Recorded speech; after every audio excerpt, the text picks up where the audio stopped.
नमोऽस्तु सूर्याय सहस्ररश्मये सहस्रशाखान्वितसम्भवात्मने सहस्रयोगोद्भवभावभागिने सहस्रसङ्ख्यायुगधारिणे नमः। यन्मण्डलम् दीप्तिकरम् विशालम् रत्नप्रभम् तीव्रमनादिरूपम् दारिद्र्यदुःखक्षयकारणम् च पुनातु माम् तत्सवितुर्वरेण्यम्। यन्मण्डलम् देवगणैः सुपूजितम् विप्रैः स्तुतम् भावनमुक्तिकोविदम् तम् देवदेवम् प्रणमामि सूर्यम् पुनातु माम् तत्सवितुर्वरेण्यम्।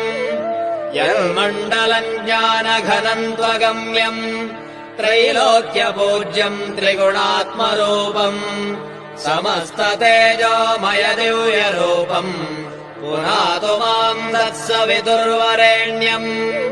यन्मण्डलम् गूढमतिप्रबोधम् धर्मस्य वृद्धिम् कुरुते जनानाम् यत्सर्वपापक्षयकारणम् च पुनातु माम् तत्सवितुर्वरेण्यम्। यन्मण्डलम् व्याधिविनाशदक्षम् यदृग्यजुःसामसु सम्प्रगीतम् प्रकाशितम् येन च भूर्भुवः स्वः पुनातु माम् तत्सवितुर्वरेण्यम्।